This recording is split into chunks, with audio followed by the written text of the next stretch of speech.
nunggu waktu ketika sudah merasa istighfarnya itu sudah cukup banyak dan mungkin merefresh suasana yang ada, itu waktu yang ada itu saya isi dengan banyak baca Al-Quran.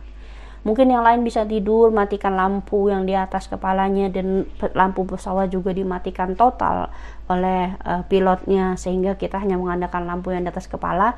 Yang lain itu matikan. Saya mencoba, ya udahlah, saya dengan penerangan seadanya sih waktu itu. Saya belum tahu cara menghidupkan lampu di atas kepala. Itu saya baca apa yang bisa saya baca gitu. Karena ketika saya baca memang pesawatnya ngomong ini lampunya mau dimatikan untuk kenyamanan teman-teman penumpang yang lain.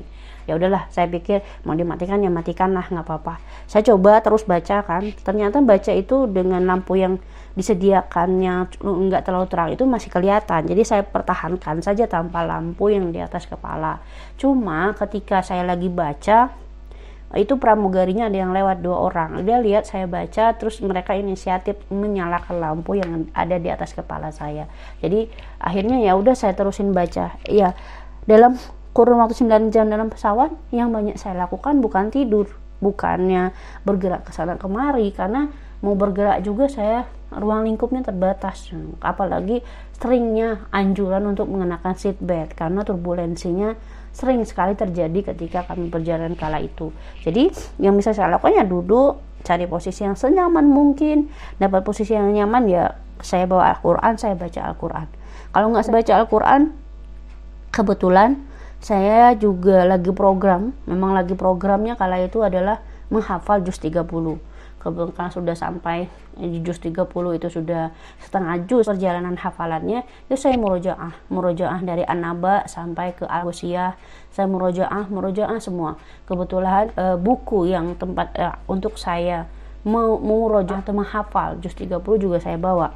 Jadi saya berbekal itu saya mengulang hafalan, mengulang bacaan, mengulang surat-surat yang sudah saya hafal di dalam pesawat. Itu yang bisa banyak saya lakukan. Karena untuk yang lain udah nggak bisa, karena ruang geraknya udah terbatas, posisi nyamannya juga nggak terlalu nyaman, mana kondisi cuaca dingin. Jadi yang bisa saya lakukan ya kalau nggak baca Al-Quran, saya murojaah hafalan. Itu yang bisa saya lakukan ketika dalam pesawat. Ya, mungkin apa yang saya lakukan ini bisa diterapkan juga kalau jamaah umroh itu pengen melakukan memperbanyak istighfar, itu juga boleh. Mau membaca Al-Quran juga boleh, mau murojaah hafalan itu juga sangat dianjurkan. Tapi kalau misalnya bisa tidur, ya tidur saja. Cuma posisinya ketika saya kala itu saya nggak bisa tidur. Saya nggak bisa tidur dari sebulan sebelum berangkat. Nah, karena posisi nggak bisa tidur, yang saya lakukan hanyalah ya itu tadi, baca istighfar, baca Al-Quran, lalu murojaah hafalan dengan menyamankan sendiri posisi duduknya agar perjalanan yang lama itu tidak terlalu membosankan dan tidak terlalu lama. Nah, ini yang bisa saya bagi, semoga bermanfaat, semoga bisa diterapkan juga untuk diantisipasi untuk keberangkatan umroh berikutnya ataupun keberangkatan haji. Karena haji dan umroh perjalanannya juga sama, kota yang dituju juga sama.